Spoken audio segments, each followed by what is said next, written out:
Hello, welcome to the GVS.com. Today in our studio we have Mr. Prakash Pandey. He is Head of Research at Fairwell Securities. So welcome to our office, sir. Thank you sir, पिछले कुछ दिनों से market में rally बहुत ज्यादा देखने को मिली है। कुछ रीजन ये दिया जा रहा है कि इसका वजह एफआईआई का इसमें बहुत ज्यादा पैसा लगाना है, बट एफआईआई पैसा क्यों लगा रहे हैं, ये एक महत्वपूर्ण कारण हो सकता है मार्केट के बढ़ने या गिरने का, क्योंकि एफआईआई का पैसा लगाना भी बहुत फास्ट होता है और निकालना भी बहुत फास्ट होता है। तो छोटे इन्वेस्टर्स को नुकसान ना हो, इसके लिए आप क्या बोलना चाहेंगे?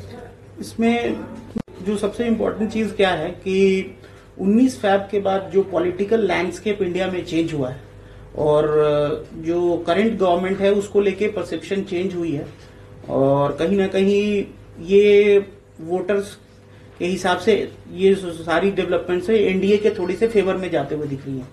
और जो अभी रिसेंट ओपिनियन पोल्स जो मीडिया में दिख रहे हैं या जो एफआईआर या जो ग्राउंड फीडबैक है वो ये है कि मोदी जी की गवर्नमेंट वापस सत्ता में आ सकती है और उस बेसिस पे एफआईआर एक बड़ा व्यू लेकर इंडियन आपका ये कहना है कि अभी जो हाल फिलहाल के जितने भी ओपिनियन पोल्स आए हैं उन्होंने कहीं न कहीं एनडीए गवर्नमेंट के वापस आने की संकेत दिए और उस संकेत को ध्यान में रखते हुए एफआईआई ये मानकर चल रहे हैं कि जो भी पॉलिसी सरकार की है वो एज इट इज रहेंगी और उस केस में उन्होंने अपने इन्वेस्टमेंट को बढ़ा दिया है। बिल्कुल बिल्कुल, क्योंकि उनको लगता है कि 5 सालों में आने वाले अगर यही गवर्नमेंट आती है तो उनके पास एक सीधा पॉलिसी सर्टेनिटी है, 5 साल का एक व्यू है कि गवर्नमेंट ने क्या स्टेप्स लिए हैं, क्या रिफॉर्म्स किए हैं और कहीं ना कहीं एफआईआर देख रहे हैं कि इंडियन मार्केट में एक बड़ा पैसा उनको बन सकता है। उसके व्यू से वो इंडियन मार्केट में आ रहे हैं। So NDA coming back is one of the major factors जिसकी वजह से मार्केट में इस तरह की रैली देखने को मिली। जहां तक अभी देखने में आ रहा है, बैंक निफ्टी ने भी रोज एक नया हाई बनाया है। इधर 1-2 दिनों से करेक्शन है, बट वो करेक्शन कम है, प्रॉफिट बुकिंग ज्यादा दिख रहा है जी। तो उस केस में आप बैंकिंग सेक्टर्स को लेकर के क्या बोलना चाहेंगे? देखिए, बैंक्स में क्या हो रहा है कि ग्लोबली थोड़ी सी लिक्विडिटी की सिचुएशन इंप्रूव होने के आसार है।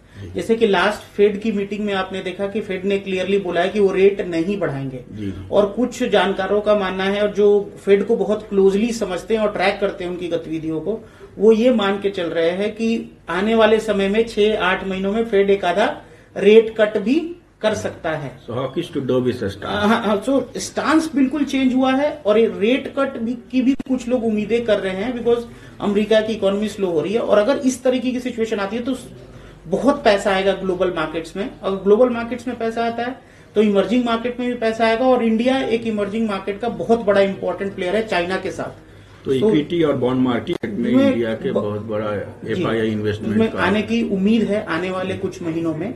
और ऊपर से पॉलिटिकली लैंडस्केप चेंज हुआ और इंडिया में भी क्योंकि इन्फ्लेशन काफी कम है, ऊपर से आज की डेट में आरबीआई की कमान जो गवर्नमेंट के बहुत क्लोज हैं और कांता दास जी के पास है, उम्मीद है कि आने वाले जो 4 तारीख को पॉलिसी ड्यू है आरबीआई की उसमें 25 से 0.25 का रेट कट और जो स्टांस न्यूट्रल था यहाँ पे वो भी डबिश होने के चांसेस हो सकते हैं। उसकी वजह से ओवरऑल सिस्टम में लिक्विडिटी बढ़ेगी और उसकी वजह से आप देख रहे हैं कि बैंक निफ्टी में जबरदस्त बाइंग चल रही है।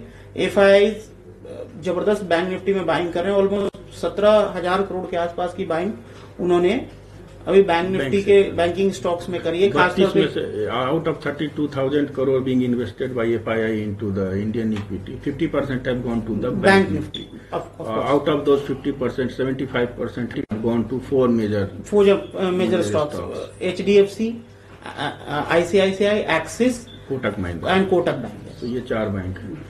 इसके अलावा सर मैं और भी कोई सेक्टर है जहां पर कि अभी वो अपने बॉटम लेवल पे है और आगे उसमें बढ़ने की संभावना हो, जिससे जी उसमें जो सबसे इम्पोर्टेंट अभी सेक्टर लगता है जो लास्ट 3-4 सालों से उतना परफॉर्म नहीं किया वो है फार्मा। बिकॉज फार्मा की वैल्यूएशंस काफी अच्छी हैं और आज के डेट में देखें तो सन फार्मा या लुपिन जैसे स्टॉक्स आपको अपने प्रीवियस हाई से 50% नीचे मिल रहे हैं और किसी भी वैल्यूएशन मैट्रिक्स पे देखें, चाहे वो पीई पे देखें या प्राइस टू बुक पे देखें, तो ये काफी अपने हिस्टोरिकल वैल्यूएशन के नीचे हैं।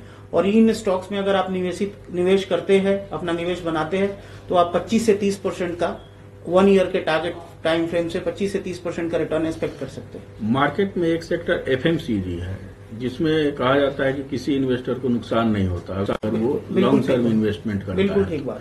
तो एफएमसीजी पर आपका क्या व्यू नहीं, है? एफएमसीजी पे भी हम लोगों का व्यू काफी पॉजिटिव है और इसके पीछे रीजन ये है कि कहीं ना कहीं ये गवर्नमेंट अब रूरल फोकस गवर्नमेंट धीरे धीरे बनते जा रही है और अगर रूरल स्टोरी रिवाइव होती है इंडिया की, गांव और ग्रामीण क्षेत्रों में अगर गवर्नमेंट एक्सपेंडिचर बढ़ाती है तो कंपनी लाइक डाबर, मैरिको और एचयूएल को काफी बड़ा फायदा हो सकता है। तो आपको अगर एफएमसीजी में अगर 3 स्टॉक्स कोई जो आपको लगता है कि लॉन्ग टर्म में आपको अपने पोर्टफोलियो में शामिल करना चाहिए तो सबसे पहले डाबर, उसके बाद मैरिको और तीसरे नंबर पे एचयूएल। इन तीनों स्टॉक्स में आप एक स्टैगर्ड वे में धीरे धीरे ग्रेजुअल जब भी मार्केट में छोटा करेक्शन है इन तीनों स्टॉक्स में बाइंग कीजिए। इन स्टॉक्स में भी आपको 15 से 20% का रिटर्न लंबी अवधि में मिल सकता है। तो ये था पांडे जी का हमारे मार्केट को लेकर के भी। इन्होंने साफ साफ हमें बताया कि अभी जो मार्केट में रैली है उस रैली का मुख्य कारण एनडीए लेड मोदी गवर्नमेंट के वापस आने का जो ओपिनियन पोल्स में लगातार जिक्र आ रहा है वो है। दूसरा, उसकी वजह से एफआईआई का भारत में और अन्य इमर्जिंग मार्केट्स में जो इन्वेस्टमेंट बढ़ रहा है वो एक वजह है। और जहां तक सेक्टर्स की बात है तो सेक्टर में आईटी सेक्टर जो है वो चुनाव के बाद शायद धीमे पड़ जाएंगे, लेकिन एफएमसीजी, बैंकिंग और इसके अलावा एक सेक्टर इन्होंने कहा है फार्मा, जिसमें कि तेजी बने रहने की उम्मीद है। तो ये ओवरऑल एक मार्केट व्यू है जिन्होंने प्रकाश पांडे जी ने अपने इन्वेस्टर्स के लिए रखा है और शायद इसका एक फायदा कहीं न कहीं जी बिजनेस पर आने वाले हमारे जो रीडर्स हैं उनको भी मिलेगा। सो हमारे स्टूडियोज में आने के लिए बहुत बहुत